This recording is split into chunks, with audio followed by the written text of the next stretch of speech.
ભાજપના આદિવાસી નેતાઓ એવું કહેતા હતા કે હવે ચૈતર વસાવા ક્યારેય બહાર નહીં નીકળી શકે, ચૈતર વસાવાનું રાજકીય જીવન ખતમ થઈ ગયું, હવે ચૈતર વસાવા ક્યારેય ઉભો નહીં થઈ શકે, લોકોનું કામ નહીં કરી શકે, ત્યારે ચૈતરભાઈ ફરીવાર આપણી વચ્ચે ઉપસ્થિત થઈ ગયા છે। અને આ ભાજપના નેતાઓને હું કહેવા માંગીશ कि क्या सोचे थे नहीं लौटेंगे, अरे क्या सोचे थे नहीं लौटेंगे, अरे गलत, जब तक तोड़ेंगे नहीं तब तक छोड़ेंगे नहीं।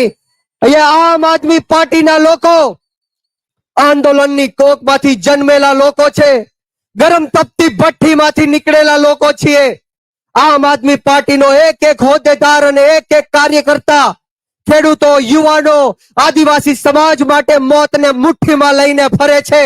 મોતનું કફન બાંધીને અમે તમારી માટે નીકળ્યા છીએ, ત્યારે કોઈનાથી ડરવાની કે ગભરાવાની જરૂર નથી।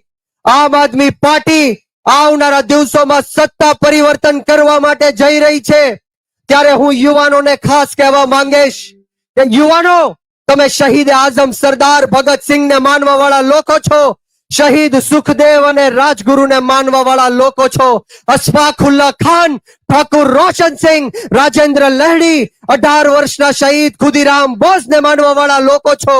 યુવાનોએ જ્યારે શહીદી આપી ત્યારે જઈને આ દેશની અંગ્રેજોની ગુલામીમાંથી આપણે મુક્ત થયા। યુવાનોએ જ્યારે કુરબાની આપી ત્યારે જઈને આપણું દેશનું લોકતંત્ર અને સ્વતંત્ર બચ્યું। અને આજે જ્યારે આપણો ભારત દેશ ખતરામાં છે, ભારત દેશના 140 કરોડ લોકો ખતરામાં છે, ગુજરાત ખતરામાં છે, ખેડૂતો ખતરામાં છે, આદિવાસી સમાજ હોય, ઓબીસી એસસી એસટી સમાજના લોકો ખતરામાં છે, ત્યારે આપણે સૌએ એક થઈને નાત જાત ભેદભાવ ભાષા ધર્મ જ્ઞાતિ જાતિ બધું જ ભૂલીને આમ આદમી પાર્ટીમાં જોડાવવું પડશે।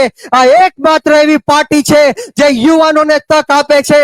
આમ આદમી પાર્ટીમાં જોઈ લો, ચૈતરભાઈ વસાવા યુવા, ગોપાલભાઈ ઇટાલિયા યુવા, હેમંત खवा युवा, मनोज भाई सोरठिया युवा, पायलबेन साकरिया युवा, राजू भाई करपड़ा युवा, प्रवीण भाई राम युवा, आ मात्र ने मात्र युवानोनी पार्टी छे। अने आ देशनी अंदर जो सत्ता परिवर्तन करवू हशे तो युवानोए आगळ आववू पड़शे।